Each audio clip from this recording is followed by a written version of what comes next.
الشيطان الرجيم بسم الله الرحمن الرحيم الحمد لله رب العالمين اللهم صل على سيدنا محمد وعلى آله وصحبه أجمعين أشهد أن لا إله إلا الله وأشهد أن محمد رسول الله اللهم صل وسلم وبارك عليه.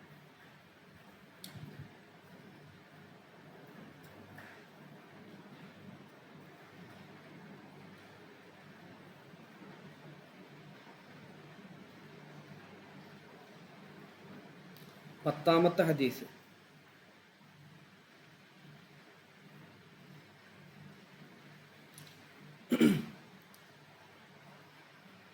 ഈ ഹദീസ്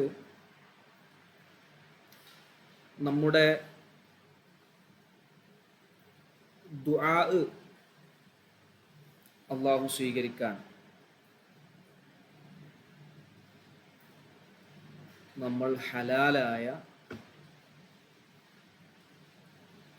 ഭക്ഷണം കഴിക്കണം,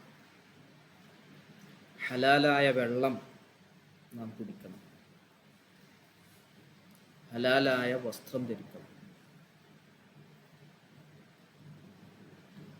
അതിന് പ്രാധാന്യം കൊടുക്കുന്ന ഒരു ഹദീസാണ്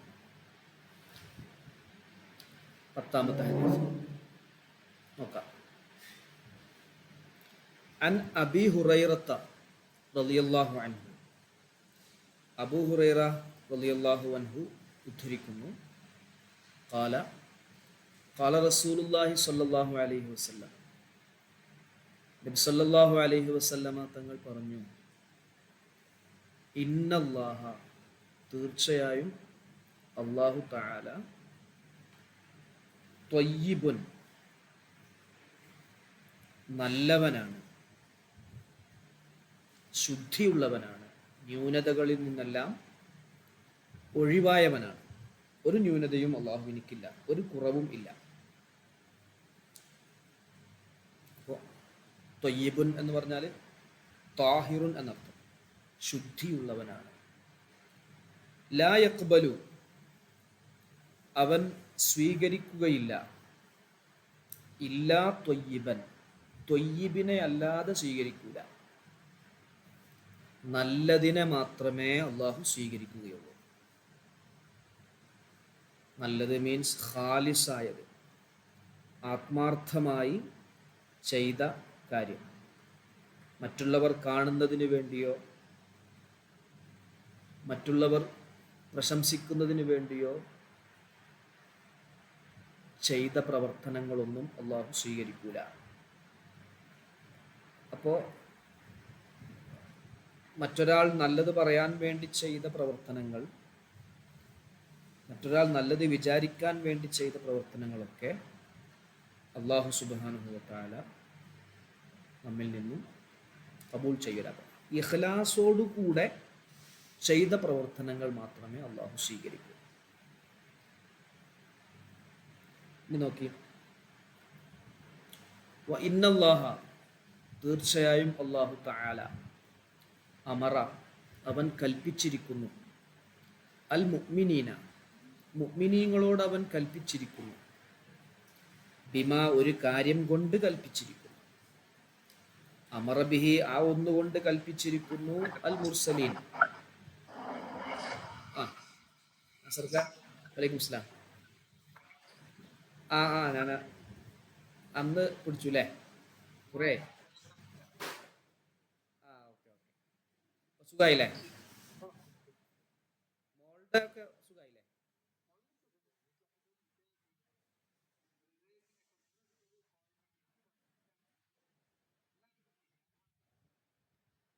ഓക്കെ ഓക്കെ, ഇൻഷാ അല്ലാഹ്.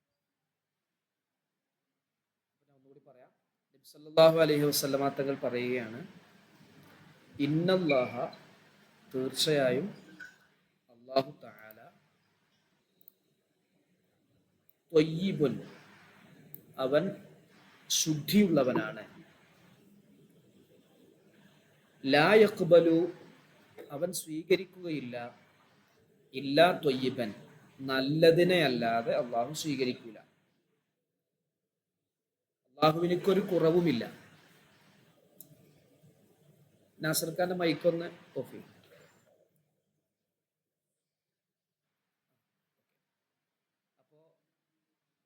അള്ളാഹു നല്ലവനാണ്, ശുദ്ധിയുള്ളവനാണ്, ഒരു കുറവുമില്ലാത്തവനാണ്. അപ്പോൾ ഒരു കുറവുമില്ലാത്തതിനെ അല്ലാതെ അള്ളാഹു സ്വീകരിക്കൂല. അപ്പോൾ നല്ലതിനെ മാത്രമേ അള്ളാഹു സ്വീകരിക്കൂ. നല്ല കാര്യം. അപ്പോൾ നമ്മുടെ അമലുകളൊക്കെ പെർഫെക്റ്റ് ആക്കണം. മാക്സിമം നമ്മൾ പെർഫെക്റ്റ് ആക്കണം, ആത്മാർത്ഥമായി ചെയ്യണം. അപ്പോൾ അമലുകളിൽ, നമ്മൾ ചെയ്യുന്ന പ്രവർത്തനങ്ങളിൽ വന്നു ചേരാൻ സാധ്യതയുള്ള കുറവുകളാണ് എന്ത്? മറ്റുള്ളവർ കാണാൻ വേണ്ടി ചെയ്യുക, അത് മറ്റുള്ളവർ പ്രശംസിക്കാൻ വേണ്ടി ചെയ്യുക, മറ്റുള്ളവരിൽ നിന്നും വല്ലതും ലഭിക്കാൻ വേണ്ടി ചെയ്യുക. ഇത്തരം കാര്യങ്ങളൊക്കെ നമ്മുടെ പ്രവർത്തനങ്ങൾ, നമ്മൾ ചെയ്യുന്ന നന്മകളോട് കൂടിയിട്ടുണ്ടെങ്കിൽ അത് നമ്മുടെ നല്ല അമലുകളല്ല, ന്യൂനതകൾ നിറഞ്ഞ അമലാണ്. അത്തരം അമലുകൾ അള്ളാഹു സ്വീകരിക്കുകയില്ല. ഓക്കെ ആണോ? ക്ലിയർ ആണോ? ബഷീർക്ക, സുബൈർക്ക, നസർക്ക, ക്ലിയർ അല്ലേ? ഓഫീസ്. അപ്പം നമ്മൾ ചെയ്യുന്ന പ്രവർത്തനങ്ങൾ ഒരു കുറവുമില്ലാത്തതാകണം. അപ്പം ആത്മാർത്ഥമായിട്ട് നമ്മൾ ചെയ്യണം. പിന്നെ പറയാണ്, വ ഇന്നല്ലാഹ, തീർച്ചയായും അല്ലാഹു തആല അമറ അൽ മുഅ്മിനീൻ, മുഅ്മിനീങ്ങളോട് അവൻ കൽപ്പിച്ചു, ബിമാ, ഒരു കാര്യം കൊണ്ട്, അമറ ബിഹി, ആ ഒരു കാര്യം കൊണ്ട് അവൻ കൽപ്പിച്ചിരിക്കുന്നു, അൽ മുർസലീന, മുർസലുകളോട്, അംബിയാ മുർസലുകളോട് അവൻ കൽപ്പിച്ച ഒരു കാര്യം തന്നെ മുഅ്മിനീങ്ങളോടും അല്ലാഹു കൽപ്പിച്ചിട്ടുണ്ട്. അതിന് വിവേചനമൊന്നുമില്ല. എന്താണത്? ഫഖാല തആല, അവിടെ അള്ളാഹു പറയാണ്, കൽപ്പിച്ചൊന്ന് പറയാണ്, യാ അയ്യുഹർ റുസുലു, ഏ മുർസലുകളെ, കുലു, നിങ്ങൾ ഭക്ഷിക്കണം, മിന ത്വയ്യിബാത്തി, നല്ലതുകളിൽ നിന്ന് ഭക്ഷിക്കണം. നിങ്ങൾ നല്ല ഹറാമ് കലരാത്ത ഭക്ഷണങ്ങൾ, അതായത് നല്ല ഭക്ഷണം, നല്ല ഭക്ഷണങ്ങളിൽ നിന്നും നിങ്ങൾ ഭക്ഷിക്കണം. വഅമലു, നിങ്ങൾ പ്രവർത്തിക്കണം, സ്വാലിഹൻ, നന്മയെ പ്രവർത്തിക്കണം. അപ്പോൾ നോക്ക്, അത് മുർസലുകളോടുള്ള കൽപ്പനയാണ്. അപ്പോൾ അതേപോലെ തന്നെയാണ് ആരോടും കൽപ്പിച്ചിട്ടുള്ളത്? മുഅ്മിനീങ്ങളോടും കൽപ്പിച്ചിട്ടുള്ളത്. അതാ അടുത്ത് പറയുന്നു, ഖാല തആല, യാ അയ്യുഹല്ലദീന ആമനു, ഏ സത്യവിശ്വാസികളെ, കുലു, നിങ്ങൾ ഭക്ഷിക്കുവിൻ, മിന ത്വയ്യിബാത്തി, നല്ലതിൽ നിന്നും ഭക്ഷിക്കുകയും, നല്ലതിൽ നിന്നും നിങ്ങൾ ഭക്ഷിക്കുകയും. എങ്ങനെയുള്ള നല്ലതാണ്? മാ റസഖ്നാക്കും, ഞാൻ നിങ്ങൾക്ക് നൽകിയതിൽ നിന്നും, നല്ലതിൽ നിന്നും നീ ഭക്ഷിക്കുകയും, നിങ്ങൾ ഭക്ഷിക്കുകയും. നിങ്ങൾക്ക് ഞാൻ ഒരുപാട് നൽകിയിട്ടുണ്ട്. ആ നൽകിയ വസ്തുക്കളിൽ വെച്ച് ഏറ്റവും സംശുദ്ധമായതിൽ നിന്നും നിങ്ങൾ ഭക്ഷിക്കുകയും. അപ്പോൾ അത് മുർസലുകളോടും ആ കൽപ്പനയുണ്ട്, മുഅ്മിനീങ്ങളോടും കൽപ്പനയാണ്. അപ്പോൾ നമ്മൾ ഹറാമായ ഭക്ഷണം എന്താവാൻ പാടില്ല, കഴിക്കാൻ പാടില്ല. ഇത് നബിതങ്ങൾ പറയാണ്. സുമ്മ ദക്കറ, പിന്നെ നബിതങ്ങൾ പറഞ്ഞു, അർറജുല, ഒരു മനുഷ്യനെ കുറിച്ച്, യുത്വീലു സഫറ, അവൻ യാത്ര ദീർഘിപ്പിച്ചിരിക്കുന്നു, ഒരുപാട് ദൂരം യാത്ര ചെയ്തിരിക്കുന്നു, ഒരുപാട് ദൂരം യാത്ര, ഹജ്ജിന് വേണ്ടിയോ അല്ലെങ്കിൽ സൽക്കർമ്മത്തിന് വേണ്ടിയോ എന്തെങ്കിലും ഉംറക്ക് വേണ്ടിയോ എന്തെങ്കിലും നല്ല ആവശ്യത്തിന് വേണ്ടി അവൻ യാത്ര ചെയ്തു. ഒരു മനുഷ്യൻ, അശഅസ, അവൻ്റെ മുടി ജട കുത്തിയിട്ടുണ്ട്, വാർന്നൊതുക്കാതെ, ചീകാതെ മുടി കെട്ടുപടഞ്ഞ് കിടക്കുന്നുണ്ട്. അങ്ങനത്തെ ഒരു മനുഷ്യൻ. അഖ്ബറ, അതെന്തുമായിട്ടുണ്ട്? പൊടി നിറഞ്ഞ്, യാത്രയിൽ ഒരുപാട് ദൂരം സഞ്ചരിക്കുമ്പോൾ കുളിക്കാനും കഴുകാനൊന്നും വെള്ളം ലഭിക്കാതെ അങ്ങനെ മുടിയിൽ പൊടി നിറഞ്ഞിട്ടുണ്ട്, അതുപോലെ ജട കുത്തിയിട്ടുണ്ട്, ചീകി ഒതുക്കാതെ. യമുദ്ദു, അവൻ നീട്ടുന്നു, യദൈഹി, അവൻ്റെ രണ്ട് കൈകളെ, ഇലസ്സമാ, ആകാശത്തേക്ക്, ആകാശത്തിലേക്ക് രണ്ട് കൈകൾ ഉയർത്തുകയാണ്. ഇവൻ്റെ രൂപം കണ്ടാൽ നല്ല ഒരു രൂപം, ഒരുപാട് ദീർഘദൂരം യാത്ര ചെയ്ത ഒരു മനുഷ്യൻ രണ്ട് കൈകളും ആകാശത്തേക്ക് ഉയർത്തി, മുടിയൊക്കെ ജട പിടിച്ച, മുടിയൊക്കെ പൊടി പടനം നടഞ്ഞ് അങ്ങനെയൊക്കെ ഉള്ള ആൾ, ഒരുപാട് ദൂരം യാത്ര ചെയ്ത ആളാണ്. എന്നിട്ട് അവൻ രണ്ട് കൈകളും ആകാശത്തേക്ക് ഉയർത്തി അള്ളാഹുവിനോട് ദ്വാരക്കുകയാണ്, യാ റബ്ബി, യാ റബ്ബി, എൻ്റെ റബ്ബേ, എൻ്റെ റബ്ബേ എന്ന് വിളിച്ച് ഓരോ കാര്യം പറഞ്ഞ് ദ്വാരക്കുക. നബിതങ്ങൾ പറയണം, അപ്പോൾ മത്അമുഹു, അവൻ്റെ ഭക്ഷണം ഹറാമുൻ, ഹറാമാണ്, അവൻ്റെ ഭക്ഷണം ഹറാമായിരിക്കും. വമശ്റബുഹു, അവൻ കുടിക്കുന്ന പാനീയം ഹറാമുൻ, അത് ഹറാമാണ്. വമൽബസുഹു, അവൻ ധരിച്ച വസ്ത്രം ഹറാമുൻ, ഹറാമാണ്. വഗുദിയ, അവൻ വളരപ്പെട്ടു, ബിൽ ഹറാമി, ഹറാമ് കൊണ്ട് വളരപ്പെട്ടു, ഹറാമ് കൊണ്ട് ഭക്ഷണം കഴിക്കപ്പെട്ടു. ഫ അന്നാ യുസ്തജാബു ലഹു, അവനക്ക് എവിടുന്ന് ഉത്തരം കിട്ടാനാണ്? ഉത്തരം കിട്ടൂല. അപ്പോൾ ഭക്ഷണവും വെള്ളവും വസ്ത്രവും ഹറാമായ രൂപത്തിൽ ശരീരം ഹറാമ് കൊണ്ട് വളർന്ന് ഭക്ഷണം കഴിച്ച് വളർന്ന ശരീരവുമായി എത്ര വലിയ യാത്ര ചെയ്തിട്ടും, ഒരുപാട് ദൂരം യാത്ര ചെയ്ത് പൊടി പിടിച്ച് മുടി ജടകുത്തി നടന്ന് അള്ളാഹുവിനെ വിളിച്ച് ദുആ ചെയ്തിട്ടും അവന് ഉത്തരം കിട്ടൂല. അവൻ്റെ ഭക്ഷണവും അവൻ്റെ വസ്ത്രവും അവൻ്റെ ജീവിതവും എന്താണ്? ഹറാമിലായിട്ടാണുള്ളത്. റവാഹു മുസ്ലിം, മുസ്ലിം വലിയുള്ള റിപ്പോർട്ട് ചെയ്തു. ക്ലിയർ അല്ലേ? ഓക്കെ അല്ലേ? ഇത് നമ്മൾ ശ്രദ്ധിക്കേണ്ട ഒരു കാര്യം.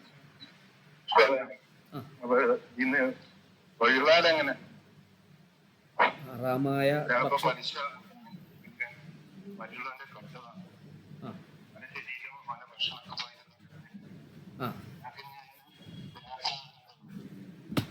അവനെ കണ്ട് പൊരുത്തപ്പെടിക്കുക. അവൻ പറയാണ്, ഞാൻ നിന്റെ, നിങ്ങളൊരു വാർത്ത കണ്ടില്ലേ, ഒരു മീൻകാരൻ്റെ കല്യാണം, മീൻകാരൻ്റെ മകളെ കല്യാണം, ആരോ കല്യാണം നടക്കുന്ന സമയത്ത് അദ്ദേഹത്തിന് ഒരു 500 റുപ്യയുടെ ഒരു കവറ് കിട്ടി. മലപ്പുറത്താണ്. കണ്ടിരുന്നോ? വാർത്ത വായിച്ചിരുന്നോ? ബഷീർക്ക് വായിച്ചിരുന്നോ? നിങ്ങളാ ഭാഗത്താണ്, മലപ്പുറം ഭാഗത്താണ്. അപ്പം അദ്ദേഹം എന്ത് ചെയ്തിരിക്കണു? ചെറുപ്പകാലത്ത് ഈ പൈസ അതിലൊരു 500 റുപ്യ ഇട്ടിട്ടുണ്ട്, ഒരു എഴുത്തും വെച്ചിട്ടുണ്ട്. ആ എഴുത്തിൽ ഇങ്ങനെ എഴുതിയിട്ടുള്ളത്, ചെറുപ്പകാലത്ത് നിങ്ങളേക്കൊന്ന് മീൻ വാങ്ങിയിട്ട് പൈസ തരാൻ മാതാപിതാക്കളിൽ ആരോ കൊടുത്തു, പക്ഷെ ഞാൻ തന്നില്ല, അത് നിങ്ങൾ പൊരുത്തപ്പെട്ട് തരണം.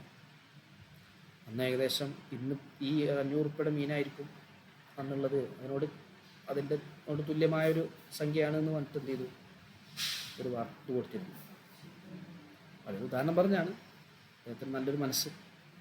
ഇതുപോലെ നല്ല രൂപത്തിൽ അവരെ കണ്ട് പൊരുത്തപ്പെടിക്കണം.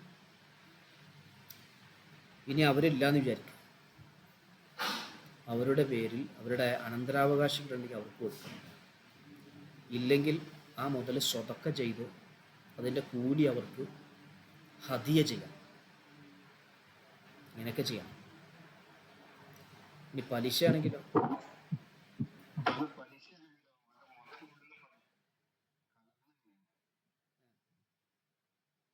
കലർന്ന്, അതെങ്ങനെ കലരുക? ബാങ്ക് അക്കൗണ്ടില്ല.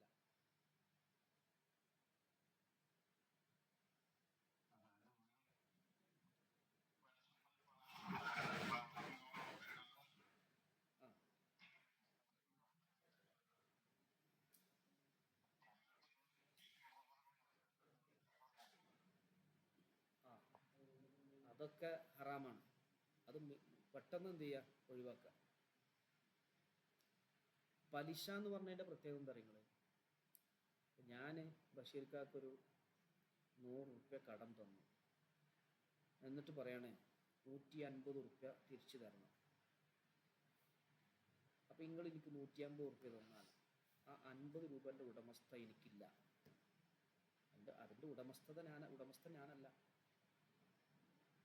പിന്നെ എൻ്റെ മുതൽ കൊണ്ടല്ലാത്ത ഒരു മുതൽ കൊണ്ടാണ് എന്തായിട്ടുള്ളത് സാധനം വാങ്ങിയിട്ടുള്ളത്. അപ്പോൾ അതിൻ്റെ വരുമാനം ഒന്നും എടുക്കാതിരിക്കുക. അങ്ങനെ കലർന്ന സ്ഥലം കുറേ വാങ്ങി, അപ്പോൾ അത് എന്ത് ചെയ്യുക, ഒഴിവാക്കുക. അങ്ങനെ പലിശയുമായി ബന്ധപ്പെട്ട ഭക്ഷണമോ വരുമാനമോ അവനോ അവൻ്റെ താമസത്തിലോ അവൻ്റെ കുടുംബത്തിലോ അവൻ്റെ ഭക്ഷണത്തിലോ കലരാത്ത വിധം ഇനി ശ്രദ്ധിക്കുക. സംഭവിച്ചു പോയതിന് അള്ളാഹുവിനോട് തൗബ ചെയ്ത് മടങ്ങുക. തൗബ, എല്ലാത്തിനും തൗബ ഉണ്ടല്ലോ, എല്ലാ വിഷയത്തിനും തൗബയുണ്ട്. തൗബ ചെയ്ത് എന്ത് ചെയ്യുക, മടങ്ങുക. ഓക്കെ അല്ലേ? ക്ലിയർ അല്ലേ?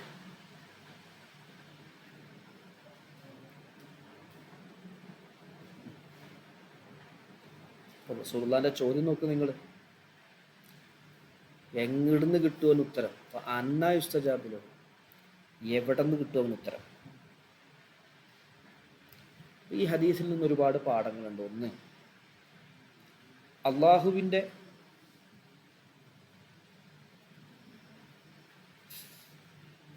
പേര് ഒരുപാടുണ്ട്. അള്ളാഹ്ക്ക് ഒരുപാട് പേരുണ്ട്. 99 പേര് പ്രധാനപ്പെട്ട പേരുകളാണ്. ത്വയ്യിബ് എന്നുള്ളതും അള്ളാഹുവിൻ്റെ പേര്.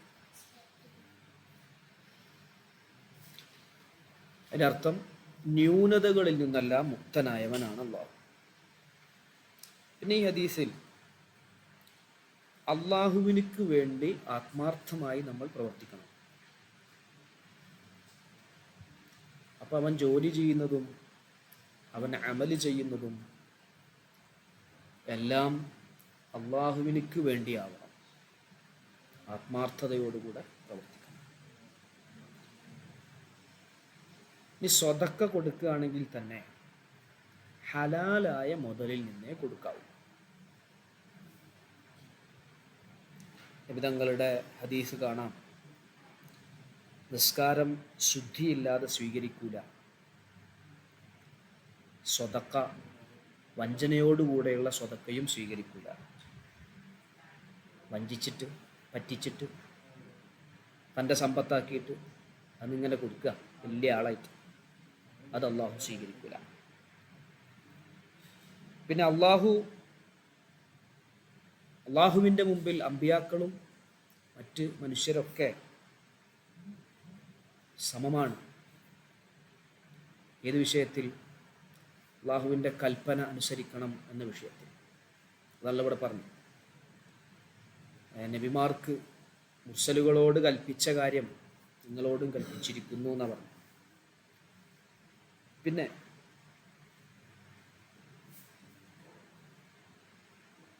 അള്ളാഹു ഒരുപാട് അനുഗ്രഹം നമുക്ക് നൽകും.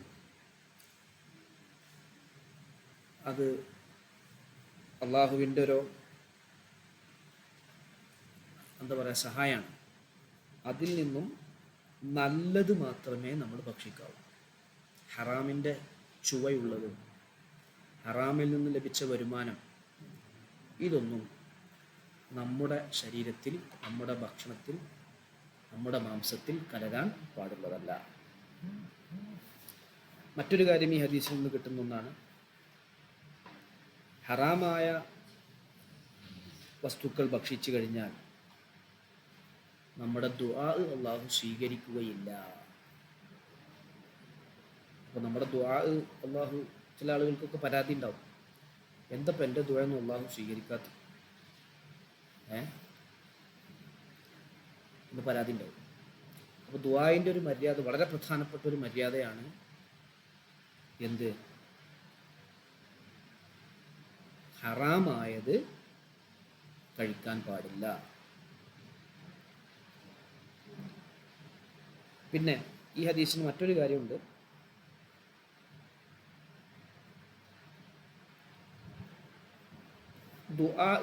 ദുആ സ്വീകരിക്കാൻ 4 കാരണങ്ങൾ ഈ ഹദീസിൽ പറയുന്നുണ്ട്.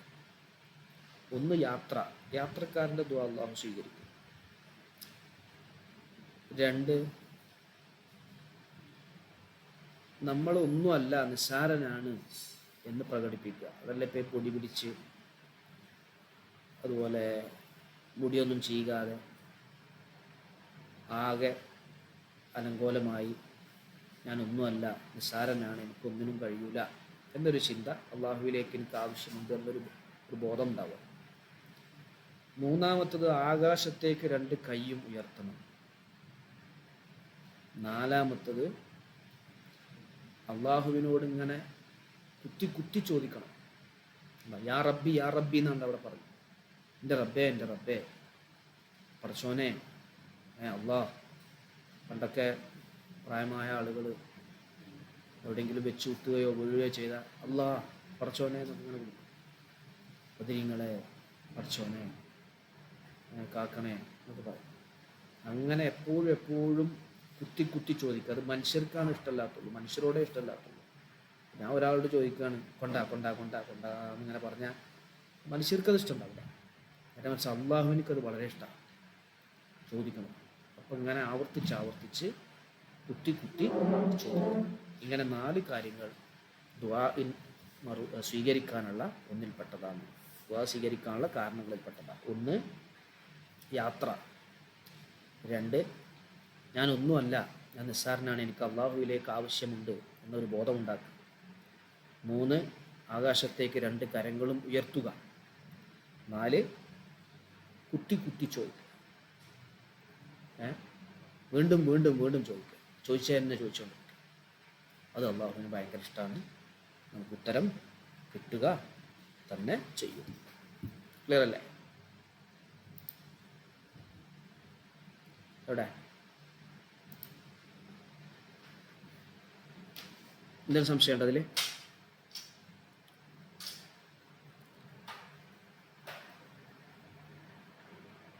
ഹദീസിൽ എന്തെങ്കിലും സംശയം ഉണ്ടോ?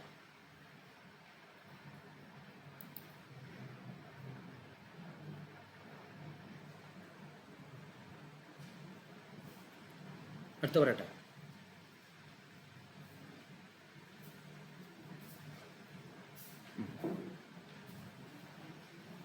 പതിനൊന്നാമത്തെ ഹദീസ്. الحديث الحادي عشر عن أبي محمد الحسن بن علي بن أبي طالب അലി റളിയല്ലാഹു അൻഹുവിൻ്റെ മകൻ ഹസൻ റളിയല്ലാഹു അൻഹു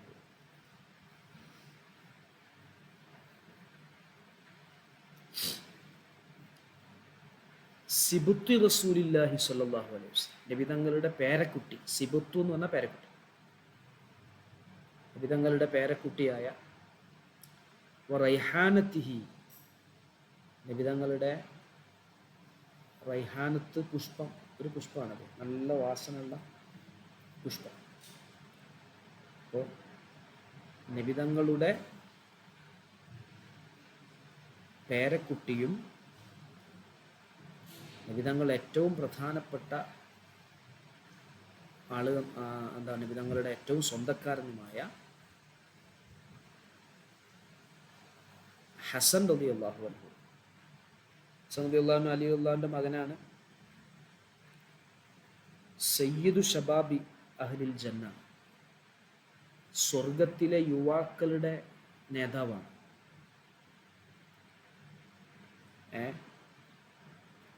ഹസൻ റളിയല്ലാഹു അൻഹു നബിതങ്ങളെ പോലെ ആയിരുന്നു രൂപത്തിൽ. രൂപസാദൃശ്യം നബിതങ്ങളോട് കുറച്ച് കൂടുതലുണ്ടായിരുന്നു ഹസൻ റളിയല്ലാഹു.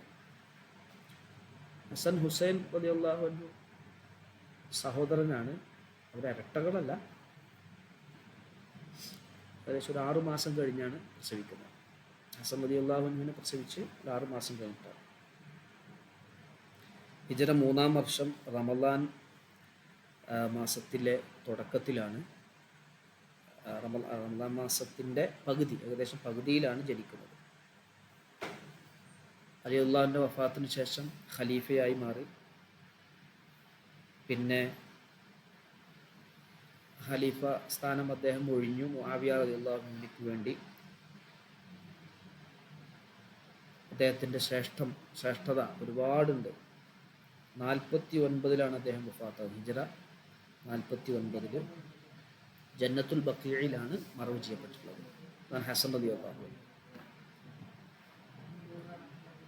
അപ്പോൾ നബിതങ്ങളുടെ പനിനീർ പുഷ്പവും നബിതങ്ങളുടെ പേരക്കുട്ടിയുമായ ഹസൻ റളിയല്ലാഹു അൻഹു പറയുകയാണ്, ഖാൽ ഹഫിൽതു, ഞാൻ മനഃപ്പാഠമാക്കിയിരിക്കുന്നു, മിൻ റസൂലില്ലാഹി സ്വല്ലല്ലാഹു അലൈഹി വസല്ലം, നബി സല്ലല്ലാഹു അലൈഹി വസല്ലമ തങ്ങളിൽ നിന്നും ഞാൻ മനഃപ്പാഠമാക്കി ഒരു കാര്യം. നബി തങ്ങൾ പറഞ്ഞു, ഏതാണത്? ദഅമ യുരീബുക, ദഅ, നീ ഉപേക്ഷിക്കണം, മാ, ഒന്നിനെ, യുരീബുക, അത് നിനക്ക് സംശയമുണ്ടാക്കണം, നിനക്ക് സംശയമുണ്ടാക്കുന്ന ഒന്നിനെ നീ ഉപേക്ഷിക്കണം. ഇല മാല യുരീബുക, നിനക്ക് സംശയമുണ്ടാക്കാത്ത ഒന്നിലേക്ക് ഉപേക്ഷിക്കണം. അങ്ങനെ പറഞ്ഞാൽ സംശയമുണ്ടാകുന്ന, ഹറാമാണോ ഹലാലാണോ എന്ന് സംശയമുള്ള ഒരു കാര്യത്തിനെ നിങ്ങൾ ഉപേക്ഷിച്ച് ഹലാലാണ് എന്ന് ഉറപ്പുള്ളതിനെ നിങ്ങൾ എടുക്കുകയും ചെയ്യണം. വ്യക്തമായ ഹലാലാണെന്ന് ഉറപ്പുള്ള സംഗതി സ്വീകരിക്കുകയും ഹലാലാണോ ഹറാമാണോ എന്ന് കൺഫ്യൂഷനുള്ള കാര്യങ്ങളെ ഉപേക്ഷിക്കുകയും ചെയ്യണം. ഓക്കെ ആണോ? ക്ലിയർ ആണോ? നീ ഉപേക്ഷിക്കണം, മാ, ഒന്നിനെ, യുരീബുക, അത് നിനക്ക് സംശയമുണ്ടാക്കി തരുന്നു, അങ്ങനെയുള്ള ഒന്നിനെ നീ ഉപേക്ഷിക്കണം. ഇലാമ, ഒന്നിലേക്ക് ഉപേക്ഷിക്കണം, ലാ യുരീബുക, നിനക്ക് സംശയമുണ്ടാക്കാത്ത ഒന്ന്. ഒരു ഗ്ലാസ് പാലുണ്ട്, ഒരു ഗ്ലാസ് ജ്യൂസുണ്ട്. പാല് ഹലാലാണെന്ന് നിനക്ക് ഉറപ്പാണ്, ജ്യൂസ് ഹലാലാണോ ഹറാമാണോ എന്ന് കൺഫ്യൂഷനാണ്. എന്നാൽ ആ ജ്യൂസ് ഒഴിവാക്കി ഹലാലാണെന്ന് ഉറപ്പുള്ള ഈ പാൽ നീ കഴിക്കണം. ഓക്കെ അല്ലേ? ക്ലിയർ അല്ലേ? റവാഹു തിർമുദിയു വന്നസായിയു വഖാല തിർമുദിയു ഹദീസുൻ ഹസനുൻ സഹീഹുൻ. ക്ലിയർ അല്ലേ? എവിടെ ബഷീർക്ക? ഹഫീസ് എവിടെ? ഹഫീസ് ഒന്നും പറയുന്നില്ലല്ലോ.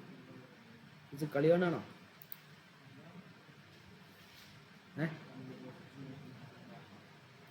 ഇവിടെ അല്ലേ ഹഫീസേ? നീ എവിടാ? കേൾക്കുന്നില്ലേ? ഓക്കെ അല്ലേ?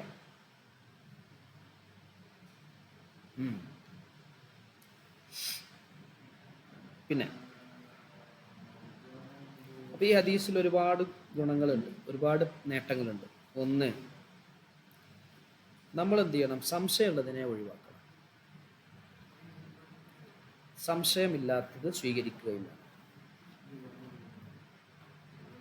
അങ്ങനെ ചെയ്താലുള്ള ഗുണം എന്താ? മറ്റേ നമുക്ക് ഇങ്ങനെ ഒരു മനസ്സിലൊരിങ്ങനെ അസ്വസ്ഥതക്കാരം, ഇതിപ്പോൾ ശരിയാണോ തെറ്റാണോ, ഹറാമാണ്, ചിലപ്പോൾ ഹറാമായപ്പോൾ റബ്ബേ എൻ്റെ ദുആയൊന്നും സ്വീകരിക്കൂലല്ലോ, ഇത് ഭയങ്കര പ്രശ്നമാണല്ലോ. അങ്ങനെയുള്ള ഓരോ കാര്യവും. മറ്റോടത്ത് ഹലാൽ ഉറപ്പുള്ളത് മനസ്സിന് റാഹത്തായിരിക്കും, സന്തോഷമായിരിക്കും. പിന്നൊന്ന്,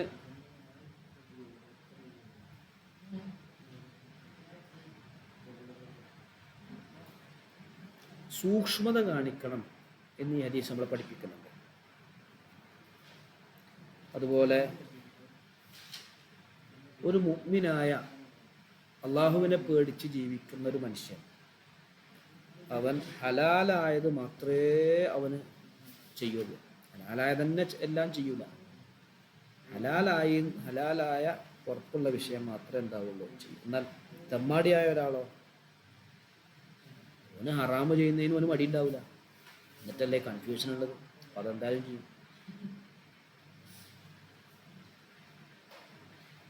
അപ്പം നല്ല നല്ല ഉപദേശങ്ങൾ കേട്ട് അത് ജീവിതത്തിൽ പകർത്തണം എന്നും ഈ ഹദീസ് നമ്മെ പഠിപ്പിക്കുന്നു. നബി സല്ലല്ലാഹു അലൈഹി വസല്ലമയിൽ നിന്ന് ഹസൻ റളിയല്ലാഹു അൻഹു ഉപദേശം കേട്ടല്ലോ, എന്നിട്ടത് മനഃപ്പാടമാക്കി അത് ജീവിതത്തിൽ പകർത്തി. അതേപോലെ നല്ല ഉപദേശങ്ങൾ നമ്മൾ കേൾക്കുകയും നമ്മുടെ ജീവിതത്തിൽ പകർത്തുകയും ചെയ്യണം എന്ന് ഈ ഹദീസ് നമ്മെ പഠിപ്പിക്കുന്നു. ക്ലിയർ അല്ലേ?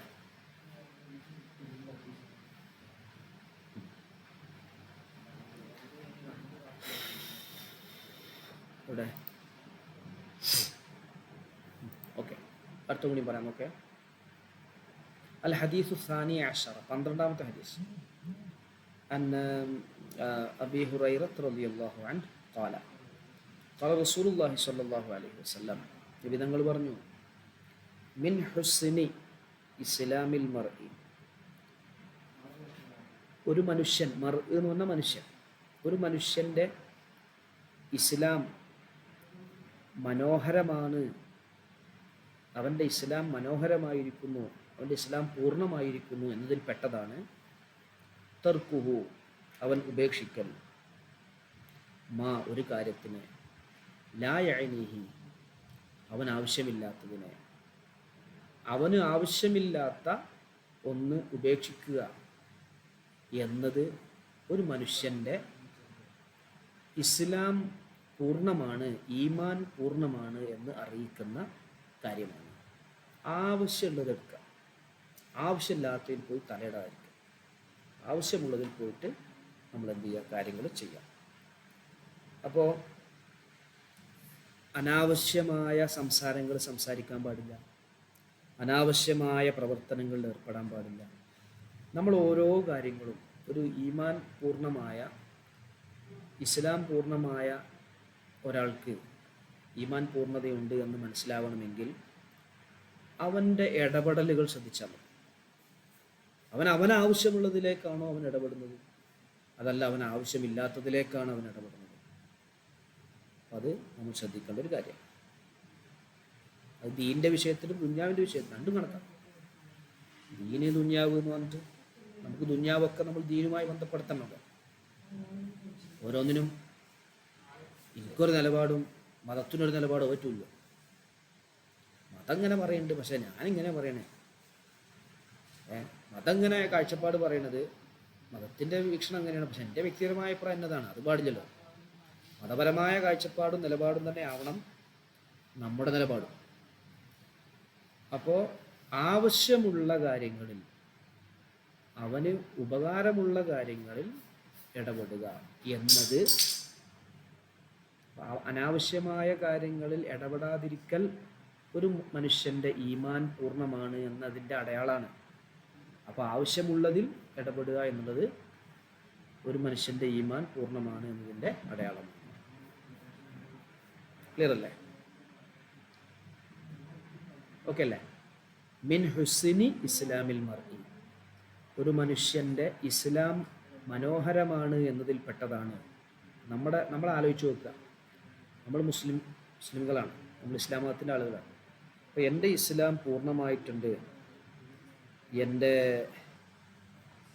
എന്ന് അതിൻ്റെ അടയാളം, ഞാൻ നല്ലൊരു മുസ്ലിമാണ് എന്നതിൻ്റെ അടയാളമാണ് അനാവശ്യ വിഷയങ്ങളിൽ ഞാൻ ഇടപെടാതിരിക്കുക എന്നുള്ളത്. നമ്മൾ ആലോചിച്ച് നോക്കുക, നമ്മുടെ ഇടപെടലുകളൊക്കെ ആവശ്യമുള്ള കാര്യത്തിലാണ്, അനാവശ്യമായ കാര്യങ്ങൾ നമ്മൾ ഇടപെടുന്നുണ്ടോ? ഉണ്ടെങ്കിൽ നമ്മുടെ ഇസ്ലാം ശരിയായ പൂർണ്ണമായ ഒരു ഇസ്ലാം അല്ല, നമ്മൾ അതിലേക്ക് എത്തണം. ഈ ഹദീസിൽ നിന്ന് ഒരുപാട് നേട്ടങ്ങളുണ്ട്. ഒന്ന്, ദീനിൻ്റെ വിഷയത്തിലും ദുന്യാവിൻ്റെ വിഷയത്തിലും ഉപകാരമുള്ളതിൽ നമ്മൾ എന്ത് ചെയ്യണം? ബന്ധപ്പെടണം. ഉപകാരമില്ലാത്തതിനെ നമ്മൾ ഒഴിവാക്കണം. ഒരു കാര്യം നമ്മുടെ മുമ്പിൽ വരികയാണ് എങ്കിൽ അത് നമുക്ക് ഉപകരിക്കുമോ, ദുനിയാവിൽ ഉപകരിക്കുമോ, ദീനിൽ ഉപകരിക്കുമോ എന്ന് നമ്മൾ ആലോചിച്ചിട്ട് വേണം. ഇപ്പം ഞാൻ ഒരു വിഷയത്തിൽ സംസാരിക്കുകയാണ്, എൻ്റെ ഈ സംസാരം ദീനിന് ഉപകാരമുണ്ടോ, ദുനിയാവിൽ ഉപകാരമുണ്ടോ എന്നൊക്കെ ആലോചിച്ചിട്ട് വേണം സംസാരിക്കാൻ. ചില ആളുകളൊക്കെ പെട്ടെന്ന് പ്രകോപിതരായി പല സംസാരങ്ങളും നടത്തും, പിന്നെ ആലോചിക്കുന്നത് ശരിയായില്ല, അത് വേണ്ടിയിരുന്നില്ല. അതൊന്നും പാടില്ല. നമ്മൾ ആലോചിച്ചിട്ട് എന്ത് ചെയ്യുക, നമ്മൾ കാര്യങ്ങൾ ചെയ്യാം.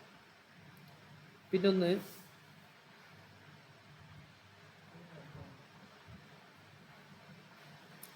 അത് അവൻ്റെ സമയം സംരക്ഷിക്കും, അതുപോലെ അവൻ്റെ അഭിമാനത്തിന് സംരക്ഷണം നൽകും. നമ്മൾ അനാവശ്യമായ കാര്യങ്ങളിൽ ഇടപെട്ട് മറ്റൊരാളുടെ കുറവുകളും കുറ്റങ്ങളും ഇങ്ങനെ പറഞ്ഞു നടന്നാൽ അപ്പോൾ നമ്മളെക്കുറിച്ച് മറ്റുള്ളവർ മനസ്സിലാക്കുമല്ലോ, ഇവനെന്തെങ്ങനെ, അവൻ്റെ കാര്യം നോക്കിയാൽ പോരെ, എന്തിനാ എല്ലാവരുടെ അടുത്തേക്കും പോകുന്നു, ഇടപെടുന്നു, അനാവശ്യമായ കാര്യങ്ങൾ ഇടപെടുന്നു. ഇവനിങ്ങനെ തന്നെ ആയിരിക്കും എന്ന് നമ്മുടെ അഭിമാനത്തിന് കുറവ് വരും. നമ്മൾ മറ്റൊരാളുടെ കുറവുകൾ നോക്കി നടന്നാൽ നമ്മൾ ആരെ കുറവാണ് നോക്കേണ്ടത്? നമ്മൾ നമ്മുടെ കുറവ് നോക്കണം. ഞാൻ എൻ്റെ കുറവുകൾ നോക്കണം. മറ്റുള്ളവരെന്താ നോക്കേണ്ടത്? ഞാൻ നന്മ നോക്കണം. നേരെ തിരിച്ചാ പറയും, ഞാൻ എൻ്റെ നന്മ ഇങ്ങനെ നോക്കിയിട്ട് ഞാൻ വലിയ ആളാണ്, ഞാൻ ഉഷാറാണ് എന്നിങ്ങനെ പറഞ്ഞു നടക്കുക. അത് ചെയ്യരുത്. അത് ഞാൻ നോക്കുന്നത് മറ്റുള്ളവരെ കുറവുകളാണ്. അവനെന്തെങ്ങനെ, ഞാൻ ഉഷാറാണ്, അങ്ങനെ ആവരുത്. നമ്മളെന്താ ചെയ്യേണ്ടത്? മറ്റുള്ളവരെ നന്മ, അവന് നല്ലവനാണല്ലോ, അവൻ അതൊക്കെ ചെയ്യുന്നുണ്ട്, ഞാനതൊന്നും ചെയ്യുന്നില്ലല്ലോ, എനിക്കത് ചെയ്യാൻ കഴിഞ്ഞെങ്കിൽ എത്ര നന്നായിരുന്നു, ഇങ്ങനെ നമ്മൾ ആലോചിക്കണം. നമ്മൾ കണ്ണട വെക്കുന്നതിന് മുമ്പ് കണ്ണാടിയിൽ നോക്കണം. കണ്ണട വെക്കുന്നതിന് മുമ്പ് നമ്മൾ കണ്ണാടിയിൽ നോക്കണം. എന്താ അതിൻ്റെ അർത്ഥം? കണ്ണട വെക്കുന്നതിന് മുമ്പ് കണ്ണാടിയിൽ നോക്കണം എന്നതിൻ്റെ അർത്ഥം എന്താ? ബഷീർക്ക പറയാൻ പറ്റുമോ?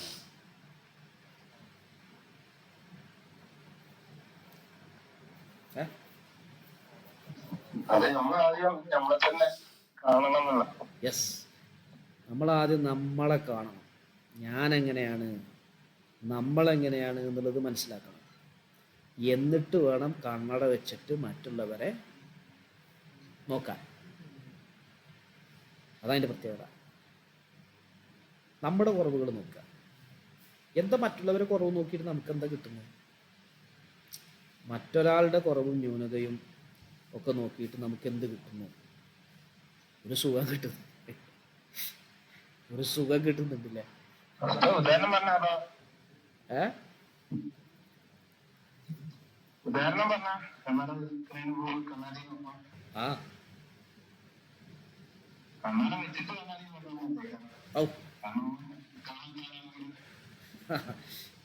ഇതൊക്കെ നമ്മളെ ഉദാഹരണത്തിലല്ലേ. ഒരു ഉദാഹരണം പറഞ്ഞ ഉദാഹരണം ചില കോണ്ടെക്സ്റ്റിലേക്കേ പറ്റൂ. കഥയിൽ ചോദ്യമില്ല, ഉദാഹരണത്തിൽ ചോദ്യമില്ല എന്ന് പറഞ്ഞില്ല. നമ്മൾ കൊണ്ടുവരുന്ന ഉദാഹരണം എന്തിനാന്ന് നമുക്ക്. രാജാവിന് 4 മക്കളുണ്ടായിരുന്നു. കഥ പറഞ്ഞു കൊടുക്കുകയാണ് ഉമ്മ കുട്ടികൾക്ക്. 4 എന്താ 5 ആയിക്കൂടെ? ഞാനീ പറയാൻ പോകുന്ന കഥയിൽ രാജാവിന് 4 മക്കളാണ്. അങ്ങനെ ഇവിടെ പറഞ്ഞതിൻ്റെ താല്പര്യം അല്ല, ഞാൻ പറഞ്ഞു ഉദ്ദേശിച്ചത് നമ്മളെന്ത് ചെയ്യണം? മറ്റുള്ളവരെ കുറവ് നമ്മൾ നോക്കരുത്. ആ ഒരു ഭാഗം മാത്രമേ അതിന് മുറാദുള്ളൂ. മറ്റുള്ളവരെ കുറവ് നോക്കരുത്. നമ്മൾ നമ്മുടെ കുറവ് നോക്കണം. കണ്ണട വെച്ചാൽ നമ്മളെ കാണൂല, കണ്ണാടി നോക്കണം, എന്നാലേ നമ്മളെ കാണും. അപ്പം നമുക്ക് എന്തെല്ലാം കുറവുകളുണ്ട് എന്ന് നമ്മൾ സ്വയം മനസ്സിലാക്കിയിട്ട് ആ കുറവുകൾ പരിഹരിക്കണം. അല്ലാതെ നമ്മുടെ കുറവുകൾ പരിഹരിക്കാതെ മറ്റുള്ളവരുടെ കുറവുകൾ നോക്കി നടന്നാൽ ഇവിടെ ഒരു പ്രശ്നവും അവസാനിക്കില്ല, എന്നും പ്രശ്നമായിരിക്കും. പിന്നെ നമ്മൾ നമ്മുടെ നന്മ നോക്കുകയേ ചെയ്യരുത്, നമ്മൾ മറ്റുള്ളവരുടെ നന്മ നോക്കണം. അപ്പോൾ നമ്മുടെ മനസ്സിന് സന്തോഷം ഉണ്ടാവും, റാഹത്തുണ്ടാവും. നിങ്ങളിതൊന്ന് പരിശോധിച്ച് നോക്കി. അനാവശ്യമായ ഒരു കാര്യത്തിലും ഞാൻ ഇടപെടില്ല എന്ന് നമ്മൾ തീരുമാനിച്ചുറപ്പിച്ച് നമ്മൾ ജീവിക്കുകയാണെങ്കിൽ നമ്മുടെ ജീവിതത്തിന് എന്തൊരു രസമായിരിക്കും, എന്തൊരു സന്തോഷമായിരിക്കും. മറ്റേതിങ്ങനെ നമ്മൾ അവിടെ ഇങ്ങനെ നോക്കുമ്പോൾ അവിടെ ഒരു കാര്യം, അവിടെ ഇടപെട്ടു, ഇപ്പുറത്തും ഇടപെട്ടു, അങ്ങനെ അവസാനം നമ്മൾ ഇടപെട്ട പൂജായിലായി മാറും. എല്ലാ കാര്യത്തിനും ഇടപെട്ടു, അതിൻ്റെ ആവശ്യമില്ല. അപ്പോൾ ഒന്ന്, എല്ലാ മനുഷ്യർക്കും ആദരവുണ്ട്, എല്ലാവർക്കും ആദരവുണ്ട്. അത് നമ്മൾ മനസ്സിലാക്കണം. എല്ലാവർക്കും ബഹുമാനമുണ്ട്, ആദരവുണ്ട്, അത് നമ്മൾ മനസ്സിലാക്കണം. ഒരാളെ നമ്മൾ എന്താകരുത്, നിസ്സാരപ്പെടുത്തരുത്. അവരെ നമ്മൾ അർഹിക്കുന്ന പരിഗണന നൽകണം. മതപരമായി അവഗണന നൽകേണ്ട സ്ഥലത്ത് അതും ചെയ്യണം. അത് നമ്മളെ മതപരമായ ബാധ്യതയാണ്. മതപരമായി ചില കാര്യങ്ങളിൽ വിട്ടുനിൽക്കാൻ പറഞ്ഞിട്ടുണ്ടാവും. അത് നമ്മൾ എന്ത് ചെയ്യണം? അത് അവരോട് ചെയ്യേണ്ടതുണ്ട്. അതുകൊണ്ട് ആത്യന്തികമായ ലക്ഷ്യം അവർ നന്നാവലാണ്. അതുമാണ് നമ്മൾ പുത്തൻവാദികളായ ആളുകളോട് ചില ബന്ധപ്പെടലുകൾ നമ്മൾ ചെയ്യരുത്, നടത്തരുത് എന്നൊക്കെ പറയുന്നത് അതുകൊണ്ടാണ്. അപ്പോൾ അവരിൽ നിന്ന് എന്ത് ചെയ്യും, ആ ഒരു പുത്തൻവാദം ഇല്ലാതെയായി.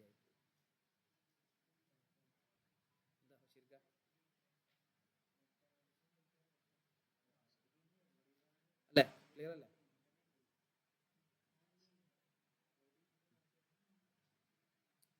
അതുപോലെ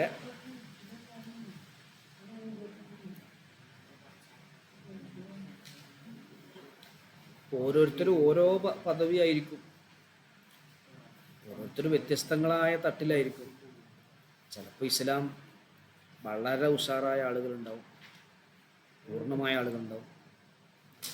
ചിലപ്പോൾ കുറച്ച് പുറകിലുള്ള ആളുകളുണ്ടാവും. അതൊക്കെ മനുഷ്യൻ്റെ പ്രത്യേകതയാണ്. നമ്മൾ എന്ത് ചെയ്യണം? പൂർണ്ണതയിലേക്കാണ് പോകേണ്ടത്. അവനും ഇങ്ങനെയാണല്ലോ, അതുകൊണ്ട് ഞാനും ഇങ്ങനെയാണ്. അവനതൊന്നും ചെയ്തിരുന്നില്ല, അതുകൊണ്ട് ഞാനും വരുന്നില്ല, ഞാനും ചെയ്യുന്നില്ല. അങ്ങനെയല്ല നമ്മൾ വേണ്ടത്. നമ്മൾ മതപരമായ ഒരു ഈമാൻ പൂർണ്ണതയുള്ള, ഇസ്ലാം പൂർണ്ണതയുള്ള ഒരാളിലേക്ക് എങ്ങനെയൊക്കെ നമുക്ക് എത്താൻ കഴിയുമോ ആ കാര്യങ്ങൾ നമ്മുടെ ഇസ്ലാമും നമ്മുടെ ഈമാനും പൂർണ്ണമാകുന്നതിന് വേണ്ടി നമ്മൾ ചെയ്യണം. ഓക്കെ അല്ലേ? ക്ലിയർ അല്ലേ?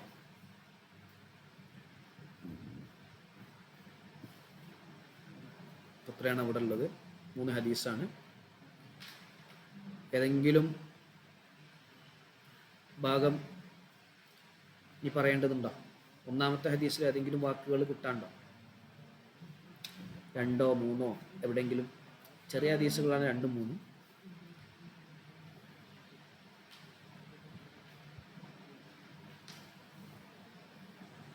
എന്തെങ്കിലും ഒന്ന് പറയും.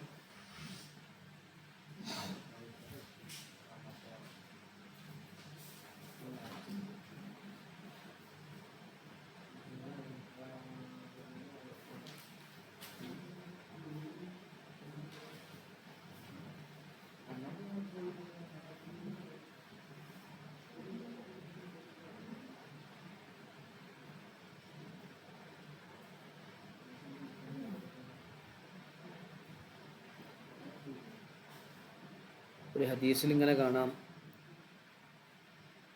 അടിമ യാ റബ്ബി എന്ന് 4 പ്രാവശ്യം പറഞ്ഞു. അപ്പോൾ അള്ളാഹു പറയും, ലബ്ബൈക അബ്ദി, എന്താ മോനെ? സൽ, ചോദിക്കൂ, തൊഴുത്തഹു, നിനക്കത് നൽകപ്പെടും. നീ ചോദിച്ചോ, നിനക്ക് തരാം. 4 പ്രാവശ്യം യാ റബ്ബി, യാ റബ്ബ്, യാ റബ്ബ്, യാ റബ്ബ് എന്നിങ്ങനെ പറഞ്ഞ് ഒരു കാര്യം നമ്മൾ അള്ളാഹുവിനോട് ചോദിക്കുകയാണെങ്കിൽ അത് കിട്ടും, തീർച്ച.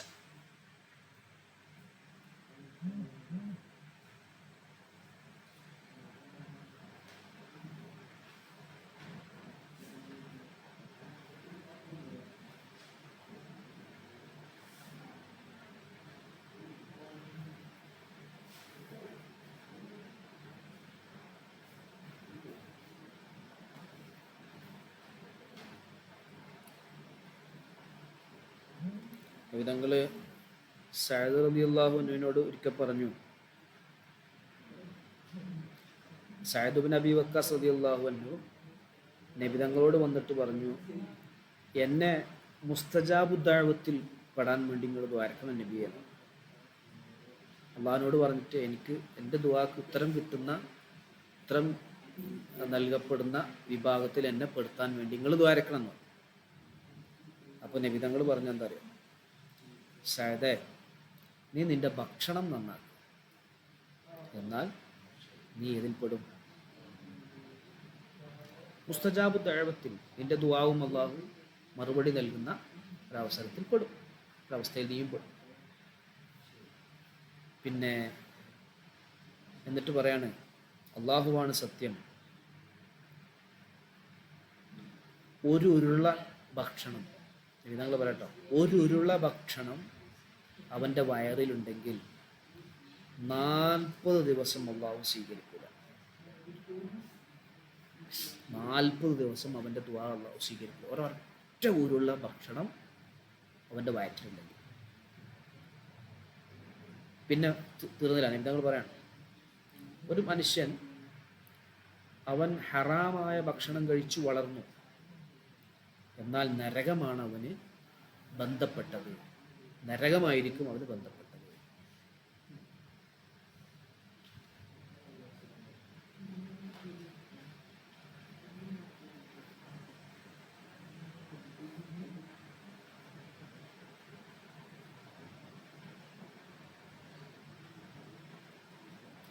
അപ്പോൾ അദ്ദേഹത്തോട് ചോദിച്ചു, ചില ആളുകൾ ചോദിച്ചു, നിങ്ങളെ ദുആ എന്താ ഉത്തരം കിട്ടുന്നത്? ചില ആളുകളുടെ ദുആക്ക് ഉത്തരം കിട്ടുന്നില്ലല്ലോ.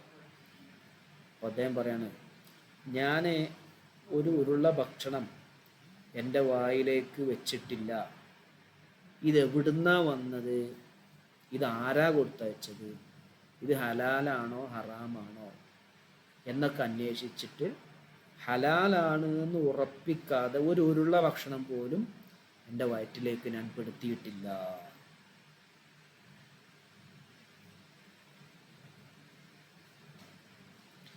മറ്റൊരു ഹദീസ് ഇങ്ങനെ കാണാം, ഒരാളൊരു വസ്ത്രം വാങ്ങി, 10 ദിർഹം കൊടുത്തൊരു ഒരു വസ്ത്രം വാങ്ങി, അതിൽ 1 ദിർഹം ഹറാമായിരുന്നു. എന്നാൽ ആ വസ്ത്രം ധരിച്ച് നിസ്കരിക്കുന്ന നിസ്കാരമൊന്നും അള്ളാഹു സ്വീകരിക്കുക.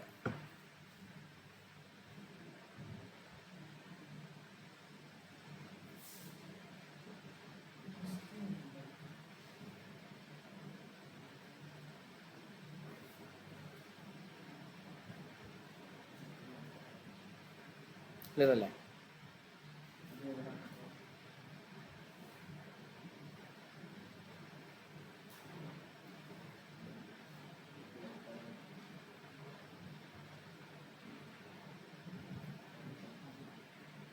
3 പേരുടെ ദുആ അള്ളാഹു പെട്ടെന്ന് സ്വീകരിക്കും.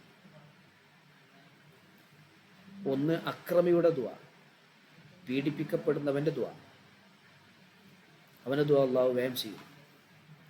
മറ്റൊന്ന് യാത്രക്കാരൻ്റെ ദുആ, യാത്രക്ക് പോകുന്ന ആളുകൾ യാത്ര ചെയ്യുന്നതിന് യാത്രയൊക്കെ പറയുമ്പോൾ നമ്മൾ ഓരോട് നമുക്ക് വേണ്ടി ദ്വാരക്കാൻ പറയാം. ഓര് നമ്മളോട് പറയും നമ്മളെ യാത്രക്ക് വരാൻ വേണ്ടി നിങ്ങൾ ദ്വാരക്കും. അപ്പോൾ നമ്മൾ പറയേണ്ടത് എന്താ? നിങ്ങൾ നമുക്ക് വേണ്ടി ദ്വാരക്കണം. നിങ്ങളുടെ ദുആ അള്ളാഹു ഇജാബത്ത് ചെയ്യുന്ന ദുആയാണ്. പിന്നെ ഒരു വാപ്പ അല്ലെങ്കിൽ ഉമ്മ മകന് വേണ്ടി ദ്വാരക്കുക. നമ്മളെ കുട്ടികൾക്ക് വേണ്ടി നമ്മൾ ദ്വാരം കൊടുക്കും. നമ്മുടെ മക്കൾക്ക് വേണ്ടി നമ്മൾ ദ്വാരക്കണം. നമ്മൾ പറയും ദ്വാരക്കും, എല്ലാം ദ്വാരക്കലൊക്കെ ഉണ്ട് എന്ന് പറയും. പക്ഷേ കാര്യത്തിൽ ദ്വാരം, നമ്മുടെ കുട്ടികൾക്ക് വേണ്ടി നമ്മൾ മാതാപിതാക്കൾ ദ്വാ ചെയ്ത് കൊടുക്കണം. അങ്ങനെ ദ്വാ ചെയ്ത് മട്ടത്തിലായ കുട്ടികളൊന്നും ഉണ്ടാവില്ല, നാശാവില്ല.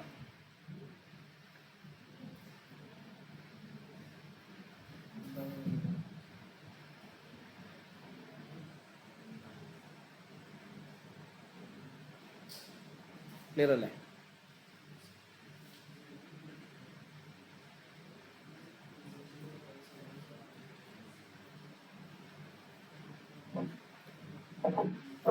അല്ലാഹു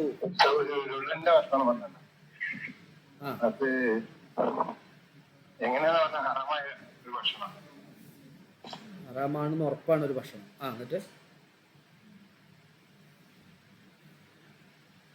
പറഞ്ഞോളൂ.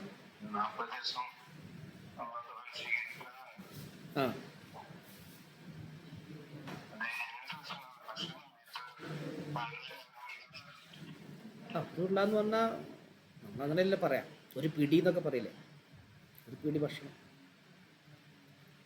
പിടി ഭക്ഷണം ഹറാമായിട്ട് അവന് സമ്പാദിച്ച് കഴിച്ചു. ഒരുപാടൊന്നും വേണ്ട, ഒരു പിടി കൊണ്ട് വയറ് നിറയുന്നില്ല, ഒരു പിടി കൊണ്ട് എന്താവുന്നില്ല, വയറ് നിറയുന്നില്ല. പക്ഷെ വളരെ കുറഞ്ഞ നിസ്സാരമായ ഒരു അളവിലാണെങ്കിലും പോലും 40 ദിവസം അവൻ്റെ ദുആഇന് സ്വീകരിക്കുക.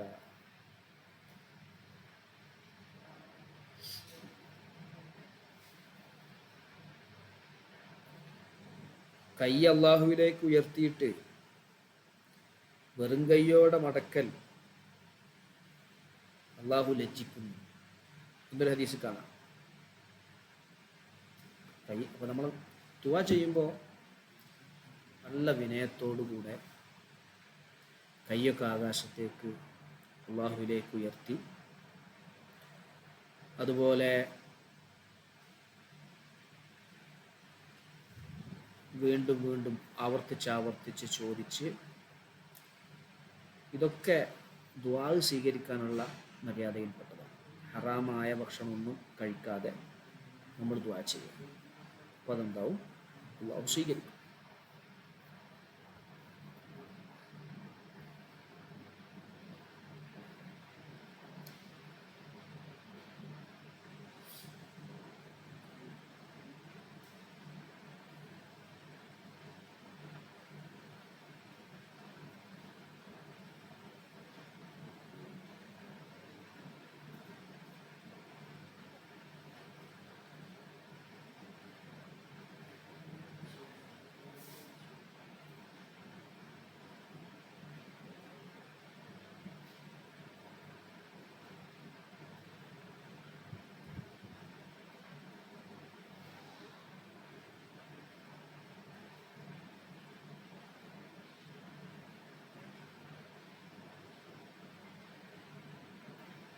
ഹസൻ റളിയല്ലാഹു അൻഹു ഭാര്യ വിഷം കൊടുത്ത് ആ വിഷം കഴിച്ചാണ് മരണപ്പെടുന്നത് എന്ന് കാണാം, ചരിത്രത്തിൽ കാണാം.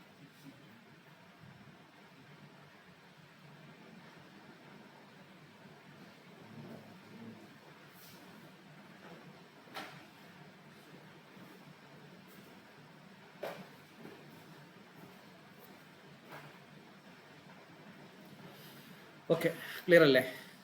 അവസാനിപ്പിക്കാം അല്ലേ? നാസർക്ക ഓക്കെ അല്ലേ? പ്രായം വന്നില്ല, 6 മാസത്തേക്ക്. ആ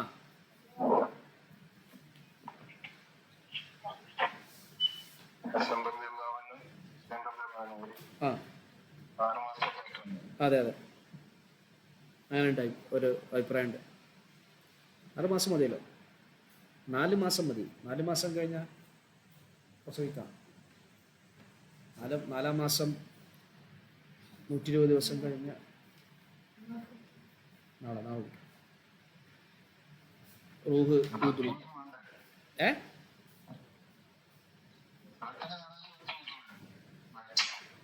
അങ്ങനെയൊന്നുമില്ല.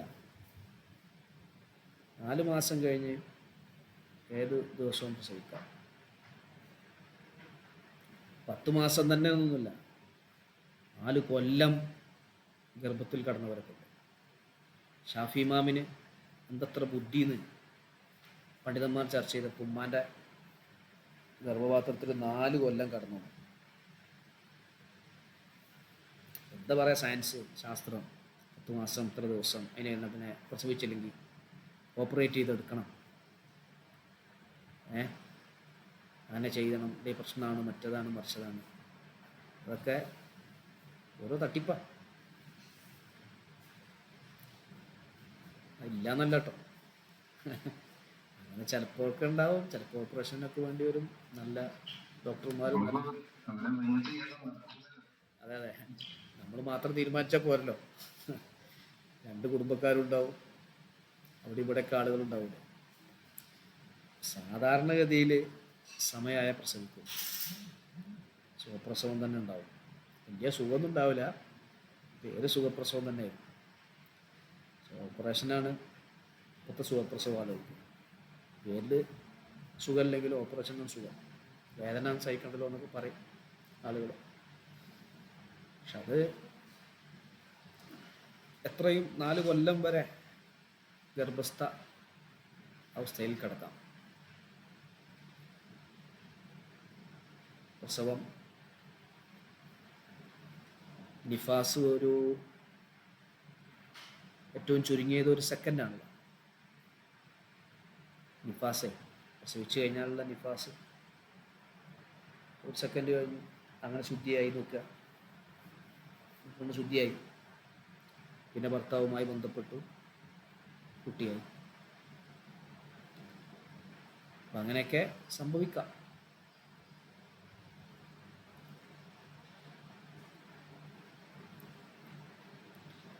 ഇന്നത്തെ കാലത്തൊക്കെ അങ്ങനെ പറയുമ്പോൾ ഒരു ആളുകളൊക്കെ പറയും നമ്മളൊക്കെ പിന്തിരിപ്പന്മാരാണ്, പിന്തിരിപ്പൻ ആളുകളാണ് എന്നൊക്കെ പറയും.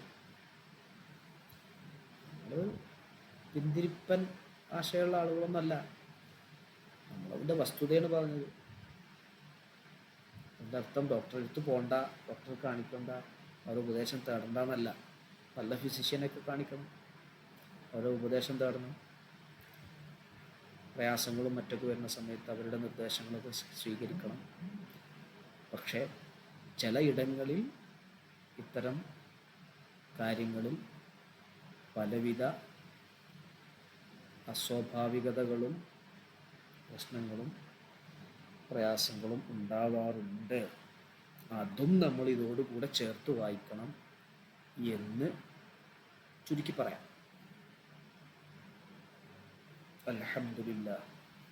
അൽഹംദുലില്ലാഹി റബ്ബിൽ ആലമീൻ.